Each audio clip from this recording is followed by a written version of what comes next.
Bonjour à tous, c'est Marilyn pour cette pleine lune en balance qui aura lieu le 13 avril 2025 à 2h22 du matin. Alors j'adore les maîtres d'ombre parce qu'il y a tellement à en dire. Le fait est qu'elle se fasse à 2h22, il y a quand même ici une notion de volonté, de guérison, de croire en ses potentialités et puis surtout de vouloir réunir. Pour moi, je le ressens vraiment de cette manière. Alors, soyez tout de même très attentifs à ces maîtres nombres. Vous pouvez en voir beaucoup des fois quand vous êtes en difficulté ou lorsque vous sentez qu'il n'y a plus d'espoir. N'hésitez vraiment pas à regarder. Vous pouvez voir ça souvent sur les plaques d'immatriculation des voitures. C'est une petite parenthèse, mais parce que j'aime aussi le monde angélique et comme je suis médium, forcément je suis aussi connectée à cette énergie subtile. Voilà. Alors ici, nous avons la carte du ciel de cette pleine lune qui relate beaucoup d'énergie. Alors cette année, en tout cas, oui, cette année, la pleine lune se fait dans un signe vénusien par excellence, celle de la balance. Alors la balance est un signe d'air cardinal, l'équinoxe de l'automne et tout ce qui est en lien avec l'art, la danse, la musique, la peinture, les grandes œuvres, l'esthétisme, la beauté, l'harmonie, la quête aussi de médiation, de justice, le couple et partenariat, le mariage. Bref, toutes ces choses qui peuvent nous sembler heureuses, qui nous font du bien. Et ici, on a le sentiment actuellement qu'il y a quelque chose qui peut vous traverser. On sent soit un éloignement du partenaire, soit un besoin vraiment de vouloir se rapprocher, mais il y a quand même quelque chose qui s'oppose. Regardez les aspects, voyez la lune et ses aspects avec le partenaire, avec l'homme en règle générale. Elle se montre, je pense, assez tranchante, même si elle se trouve dans un signe harmonique, dans un signe qui tend à cela en tout cas. N'oubliez jamais que les tensions avec la balance, c'est aussi le regard de l'autre. Il y a ce besoin au niveau émotionnel d'avoir l'approbation de l'autre, la reconnaissance de l'autre. En plus, elle est au culminant, cette lune. La lune, c'est le public, c'est la reconnaissance de ces nombreux aspects de soi. Vous voyez, on en a besoin. On a besoin de cela. Alors, voyez, la lune en balance, en général, on la remarque assez facilement. Elle est plutôt charmante, délicate. Elle est belle, on l'admire. Elle a un esthétisme vraiment qui fait d'elle qu'on ne la quitte pas des yeux. Elle est sensible. Alors je dirais sensible d'une certaine manière, parce que la sensibilité, c'est surtout lorsqu'elle est en domicile, c'est-à-dire en cancer. Mais en balance, elle peut être sensible à la beauté, sensible à l'art, sensible au beau, voilà, au monde du beau, à l'œil, à la vue de quelque chose, voilà, qui est agréable à regarder, ou de quelqu'un.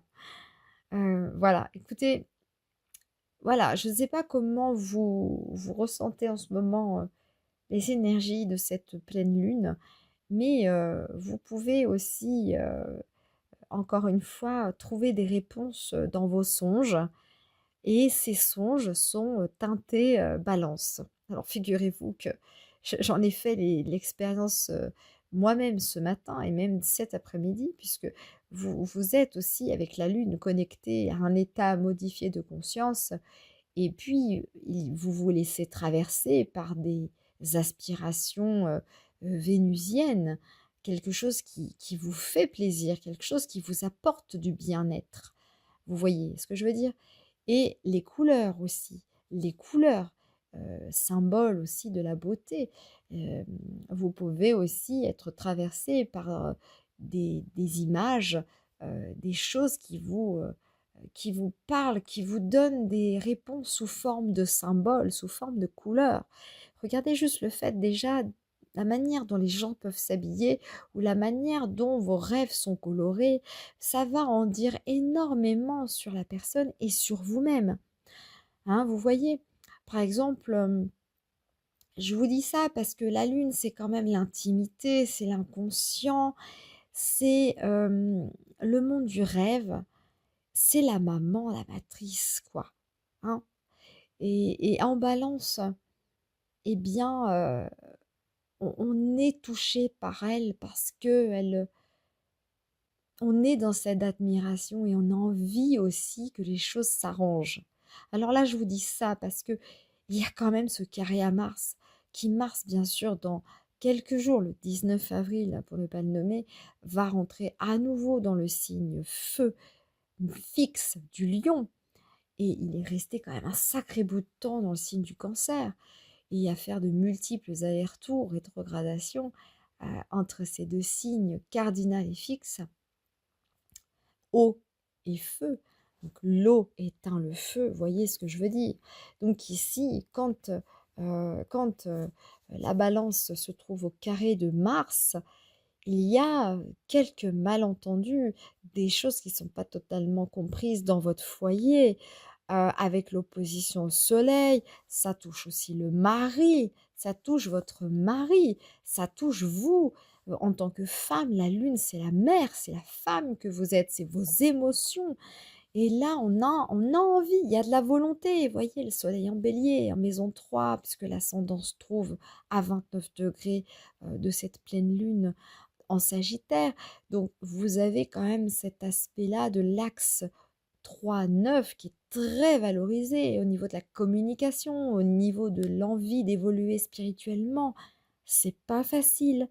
Il faut vraiment avoir un courage pour pouvoir garantir une sécurité affective et se détacher par cela du regard de l'autre. Mais c'est pas facile parce qu'il faut trouver des compromis, il faut trouver des moyens utiles pour que vous puissiez vous sentir dans cette harmonie, dans cette retrouvaille affective, spirituelle avec votre partenaire. Vous voyez, c'est complètement comme ça que je le ressens. Alors franchement, n'hésitez pas à laisser des avis, des commentaires sur ce que je dis, parce qu'on est tous un petit peu ballottés dans ces énergies-là célestes. Nous sommes quand même tout petits hein, face au monde, face à l'univers. Et on sait ô combien l'astrologie peut être mystérieuse. Moi, en tout cas, elle m'habite toujours autant. Et je trouve que c'est un outil, c'est une science, appelons-le comme cela, hein, peu importe. Mais en tout cas, c'est un outil qui vous permet vraiment mais de comprendre qui vous êtes, quoi. Voilà. Eh bien, en tout cas, il y a quelque chose aussi, je remets la carte entière dont je voudrais vous parler, je vous en ai un petit peu parlé aussi, c'est le retour évidemment de Mars bientôt dans le signe du Lion opposé à Pluton. Mais avant cela, je vais quand même vous parler de Mercure et Vénus. Alors Mercure, il est redevenu direct il y a pas très longtemps, le 7 avril dernier. Et franchement, eh bien, moi je dis merci parce que ça va faire du bien. Alors, ça va faire du bien, oui et non. Il est quand même encore en poisson, mais quand il va passer en bélier, ça va dépoter. Mercure en bélier, en général, ça mâche pas ses mots, il faut s'accrocher. Mais attendez-vous tout de même quand même à ce que ça commence déjà. Parce que, mine de rien, le fait déjà qu'il soit redevenu direct, ça peut être source de confusion mentale. On ne sait plus trop ce qu'on raconte. On est un peu perdu. On a des... Alors, en plus, on est quand même dans un signe émotionnel, avec la teinte de l'énergie martienne, puisque Mercure se trouve au troisième décan du poisson. Donc, nous avons Mars quand même. Hein. Nous avons Mars qui domine déjà là. Hein. Donc, on peut déjà se sentir dans un sentiment d'expression un petit peu mi-chaud, mi-froid, mi-chaud, mi-froid, on ne sait pas trop ce qu'on raconte, des fois on est un petit peu dans une émotion très forte, ça déborde de partout, Ça bouillonne, la casserole avec la marmite, voilà, pleine d'eau, pouf, d'un coup, elle a explosé, on ne sait pas trop comment ça se passe, ça chauffe, ça chauffe, ça chauffe et puis d'un seul coup, ben, on se brûle les doigts parce qu'on a été peut-être un petit peu trop loin dans nos pensées, dans la manière de nous exprimer. Ça a été beaucoup trop attendu, ça a marmité pendant un moment, vous voyez? Il faut vraiment faire attention, hein, les mots, les mots, les mots, MAUX, oh là là, ça dépasse tellement, c'est tellement douloureux que ça dépasse jusque dans le mental et les mots MOTS dépassent aussi les mots, hein, les mots que l'on dit, ça dépasse la pensée, ça va trop loin. Alors attention, et de plus qu'il est conjoint au nœud nord, donc le nœud nord nous invite vraiment à faire preuve de beaucoup plus d'abnégation, de gentillesse, de douceur, d'empathie, de compassion, des valeurs humaines. Et là, eh bien, alors, c'est pas évident quand même, hein, parce qu'il y a aussi nos valeurs identitaires qui sont complètement touchées. On est quand même dans un signe aussi qui traite le passé inconscient, inconscient, le conscient, l'inconscient, pardon, je vais y arriver, l'inconscient collectif. Ça touche l'inconscient collectif. Donc, c'est pas simple parce que ça travaille au niveau de vos fluides, ça travaille au niveau de votre mental, de votre psyché, vous voyez? Et puis, Vénus, redeviendra directe, justement, le lendemain et ça, c'est hyper important de le mentionner parce que ça, Vénus, je clique sur Vénus. Nous avons quand même, une planète, qui est quand même maîtresse de la pleine lune, hein, et elle se trouve en exaltation dans le signe du Poisson encore. Elle est rétrograde, donc elle peut être aussi soumise à des incompréhensions, elle peut être vue comme étant utopiste, un petit peu, ouais, elle veut se bercer d'illusions, elle est pas très objective, vous voyez? Donc ça peut être un petit peu difficile. Et puis ça touche aussi encore une fois à la valeur identitaire, hein. C'est pas évident, il y a du mal à ancrer les choses. Saturne conjoint à cette planète peut justement aider et frustrer davantage cette planète qui signe le plaisir, les sentiments, l'amour, l'expression vraiment de qui vous êtes aussi, mais dans ce sens plus, plus beau, le beau, encore une fois, la manière dont vous allez exprimer tout cela. Et des fois, bah, en amour, ça se bastonne un peu, quoi. C'est pas toujours facile. Et puis l'amour de soi, déjà, on parle beaucoup de l'amour, mais on parle aussi énormément de l'amour de soi. C'est à soi qu'on doit se faire du bien. C'est par soi que ça passe. Et bien évidemment, c'est pas parce qu'on n'a pas d'estime de soi qu'on ne peut pas recevoir l'amour des autres. C'est pas possible. Moi, j'y crois pas. Il y a un moment donné, c'est presque comme une punition. Mais évidemment, bien sûr qu'il y a aussi cette envie-là, cette volonté viscérale, ça passe par l'émotionnel, certes, parce que la Lune se trouve en balance et elle est élancée avec Jupiter, puisque c'est aussi l'énergie jupitérienne que cette Lune est amenée à, à voir les choses, à voir le changement de ce qui se passe à l'intérieur d'elle et dans sa tête et dans son émotionnel. Et Vénus, bah, Vénus, elle est aussi là pour essayer de créer cette maîtrise-là, de vouloir concilier les choses. Et en Poisson, bon, bah, des fois, voilà, elle est un petit peu, elle va peut-être faire confiance trop vite aux autres. Voilà, elle va peut-être se dire que les autres, sont bons, mais en fait, elle peut se rendre compte et ça peut faire mal. Ça peut faire mal sur qui elle est. Parce qu'avec l'ascendant au carré, c'est quand même, puis avec Mars en plus, l'énergie de Mars, ça c'est aussi encore une fois en rapport avec les hommes, hein. Il peut y avoir vraiment quelque chose de difficile en ce moment dans le plan, collectif au niveau du privé, hein. Ah là, j'aimerais bien savoir quand même comment vous vivez les choses en ce moment, mais vraiment, ça se joue vraiment beaucoup sur les sentiments, ça se joue beaucoup. Cette pleine lune travaille énormément le couple, énormément. Il y a quand même un truc qui tourne pas rond. Il faut le dire, il y a quand même un truc qui tourne pas rond.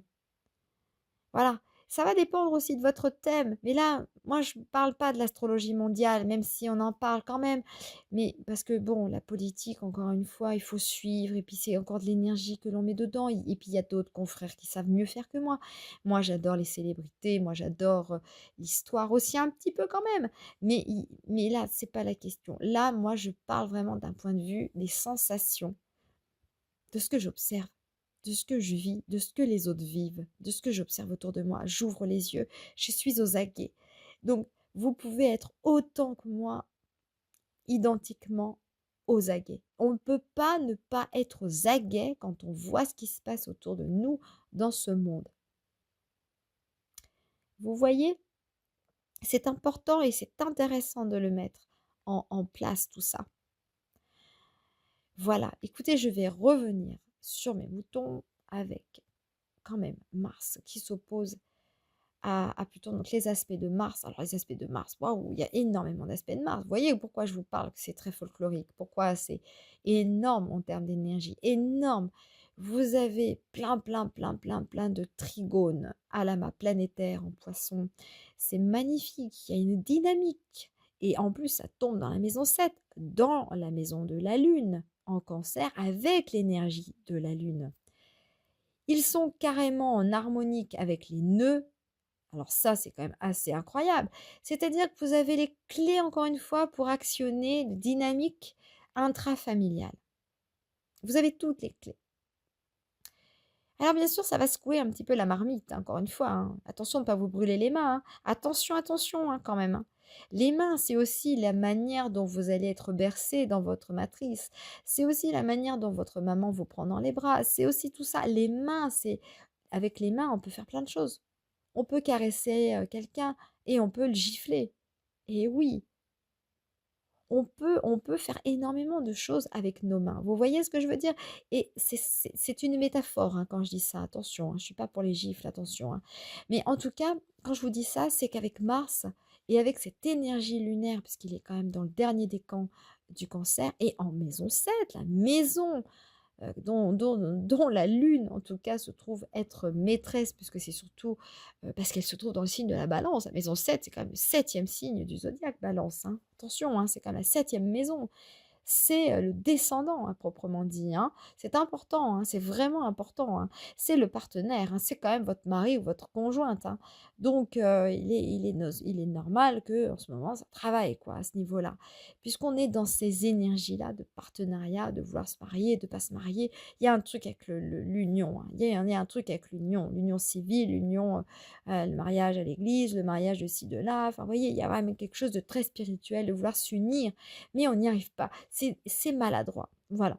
Mais en tout cas, avec Mars, vous avez quand même vraiment de la chance parce que il y a énormément de potentiel et vous pourrez avoir, le sentiment de vous comment dire? D'avoir les oui, de vous faire pousser des ailes d'un coup. Vous avez plein de possibilités. Vous avez plein de possibilités, tout est possible en fait. Rien n'est impossible et vous pouvez le faire.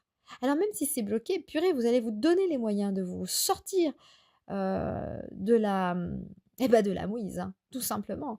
Et ça avec le carré le carré à la lune et au milieu du ciel et l'opposé à Pluton, heu et j'en passe, et carré au soleil. Enfin voilà, ouh, il y a des choses quand même qui se passent, hein, vraiment. Mars, il est agressif avec l'un et l'autre. C'est une énergie avec le couple soleil-lune qui n'est pas facile à passer. Ça passe pas, ça passe difficilement. Mais on ne reste pas pris. Il y a une énergie à actionner. Vous êtes dans des blocages, certes, ça a du mal, mais n'oubliez pas que ça prend du temps. Et ce temps-là, il est précieux. Et ça va à un moment donné débloquer tout ça.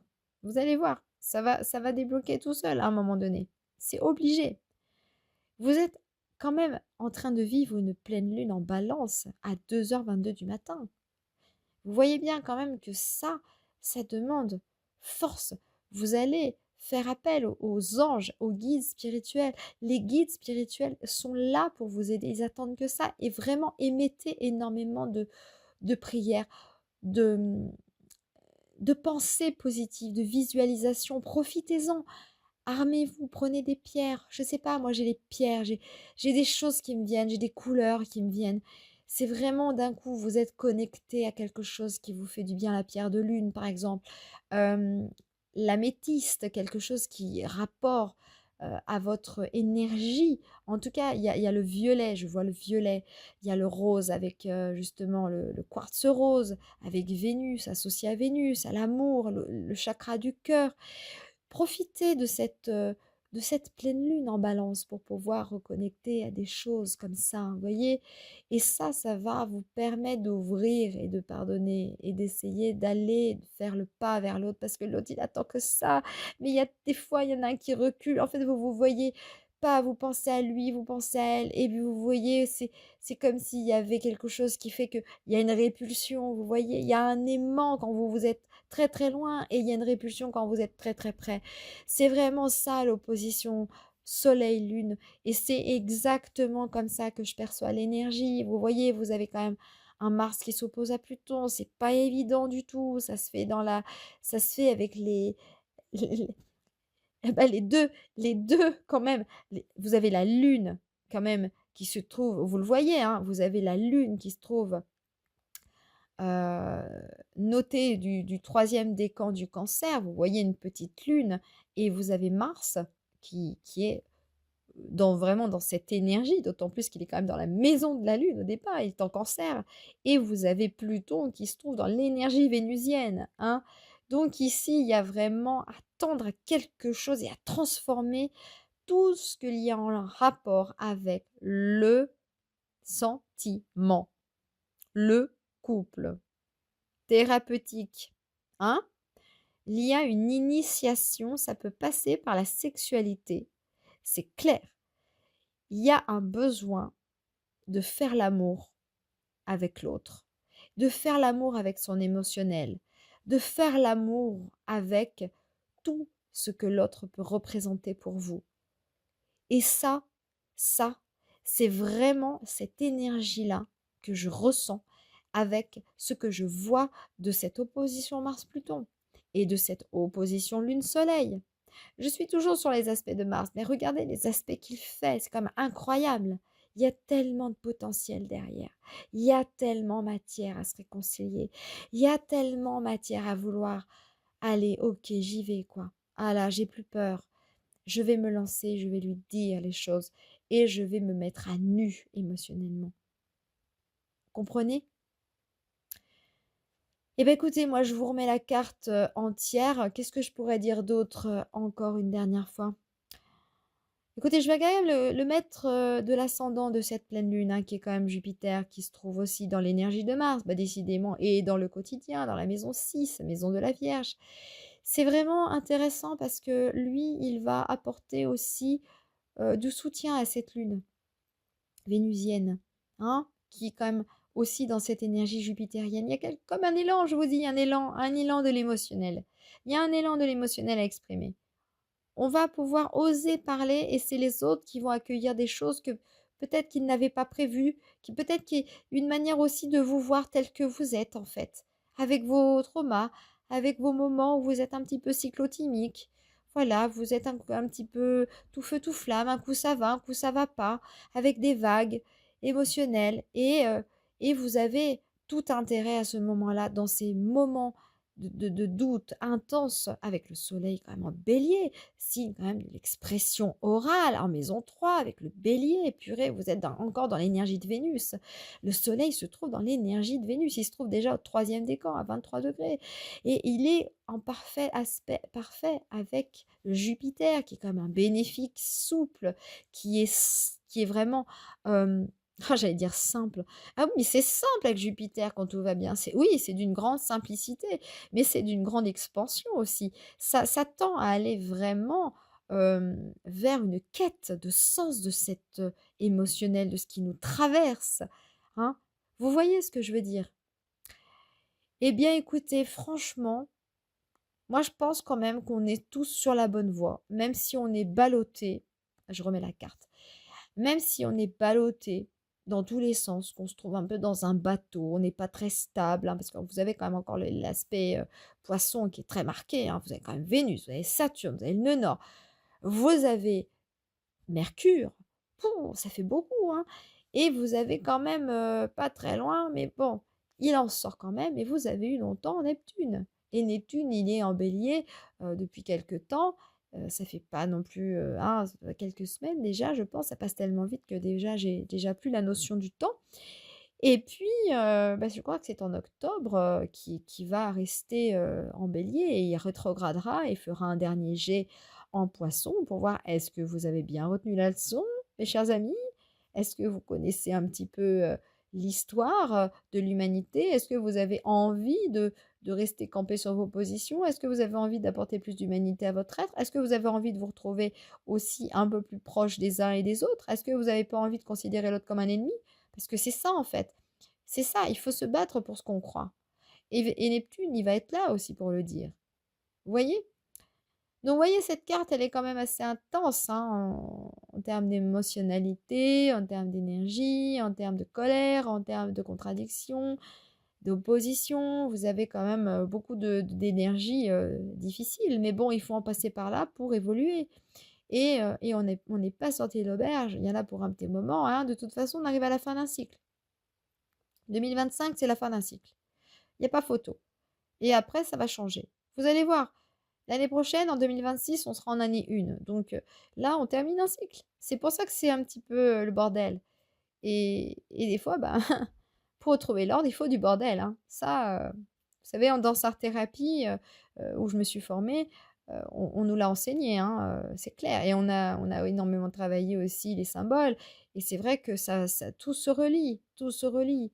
Et puis en tout cas, c'est pour ça que je vous parle énormément de l'art, parce que c'est important de pouvoir bien, bien, bien ancrer les 2 pieds au sol et de bien garder à l'esprit que il faut trouver sa colonne vertébrale. Vous pouvez être aligné, vous devez être aligné, même si vous êtes ballotté. C'est important de garder votre lucidité. Et l'art, et puis d'autres choses, bien sûr, hein, est là pour vous y aider, tout simplement. Voilà. Eh bien, écoutez, moi, je vous souhaite une très belle soirée. Je vous espère en forme. Je vous dis bonne chance et bon courage pour cette pleine lune. Abonnez-vous à ma chaîne. N'hésitez pas à partager ma vidéo, à laisser des avis et surtout des commentaires pour que je puisse aussi y répondre tout simplement parce que ça me fait plaisir et puis parce que j'ai envie de savoir si ça vous plaît et puis j'ai envie de savoir si vous avez envie que je fasse de temps en temps encore des pleines lunes, si ça vous plaît encore et puis écoutez, j'essaierai de faire maximum ce que je peux aussi sur ma chaîne. Pardonnez-moi si parfois je peux manquer un petit peu de cadre et de retard. Mais encore une fois, des fois, on a des imprévus. Et oui, c'est pas parce qu'on est astrologue qu'on n'a pas aussi nos soucis. Et en attendant, je vous embrasse et je vous dis à très bientôt.